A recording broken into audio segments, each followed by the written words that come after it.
College থেকে টাকা racket চালাচ্ছিল।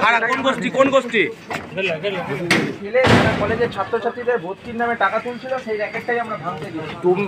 ক্ষমতা দখলকে কেন্দ্র করে তৃণমূলের দুই গোষ্ঠীর মধ্যে বিবাদ মেমারিতে। মারামারির ঘটনায় গ্রেফতার 3। রবিবার ধৃতদের আদালতে পেশ করে পুলিশ। মেমারিতে তৃণমূলের গোষ্ঠী বিবাদ নতুন নয়, এর আগেও মেমারিতে বহুবার তৃণমূলের গোষ্ঠী বিবাদ দেখা দিয়েছে।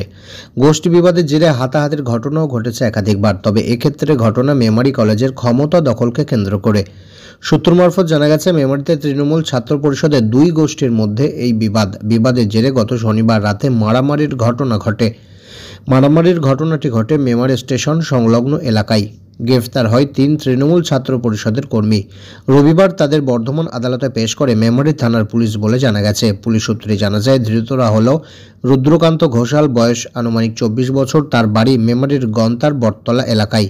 অর্ণব চৌধুরী, বয়স 22 বছর, বাড়ি ক্যান্না সংলগ্ন দেহুরা এলাকায়, এবং শেখ নায়েশ আলী, তার বয়স আনুমানিক 21 বছর, তার বাড়ি মেমারির তালপাতা এলাকায়। প্রসঙ্গত এবং সূত্র মারফত যেটা জানা গেছে, ঘটনার সূত্রপাত মেমারি কলেজের ক্ষমতার কর্তৃত্ব কাদের দখলে থাকবে এই নিয়ে এই বিবাদ, আর সেই জন্যই এমন লড়াই। এক গোষ্ঠীর ছাত্র নেতাকে মাটিতে ফেলে মারধরের অভিযোগ হয় মেমারি থানাতে। পাল্টা মারধরের অভিযোগ অন্য গোষ্ঠীর বিরুদ্ধেও। জানা গেছে, মেমারি কলেজের ক্ষমতার কর্তৃত্ব কার দখলে থাকবে তাই নিয়েই এই বিবাদ বেশ কয়েকদিন ধরেই চলছিল তৃণমূলীদের মধ্যে। তৃণমূল ছাত্র পরিষদের নেতা সাইফুল ইসলামের অভিযোগ, গত শনিবার রাতে মেমারি স্টেশন বাজার এলাকায় যখন তিনি বসেছিলেন, তখন তৃণমূলের অপর গোষ্ঠীর নেতারা তাঁর ওপর বাঁশ নিয়ে এসে হামলা চালায় এবং বাঁশে করে মাটিতে ফেলে ব্যাপকভাবে মারধর করে।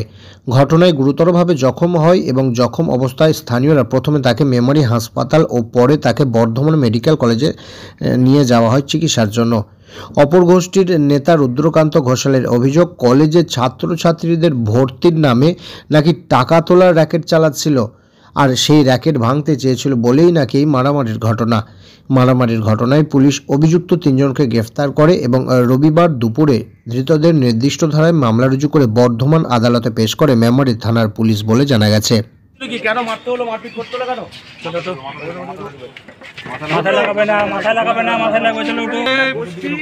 কলেজ থেকে টাকা র্যাকেট চালাচ্ছিল। কোন গোষ্ঠী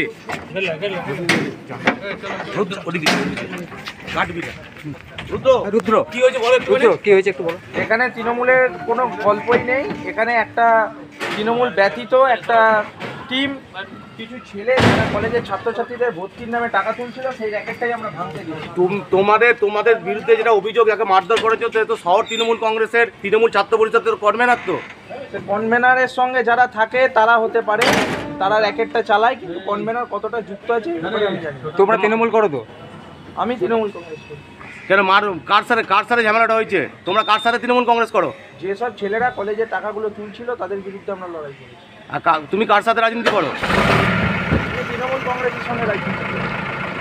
আমাদের দলে এরকম ব্যক্তি বিশেষ, নেতা বিশেষের কোনো ব্যাপার নেই। তুমি কি কলেজে পড়ো? কলেজের ছাত্র তো তুমি এখন বর্তমানে? তুমি কলেজের ছাত্র?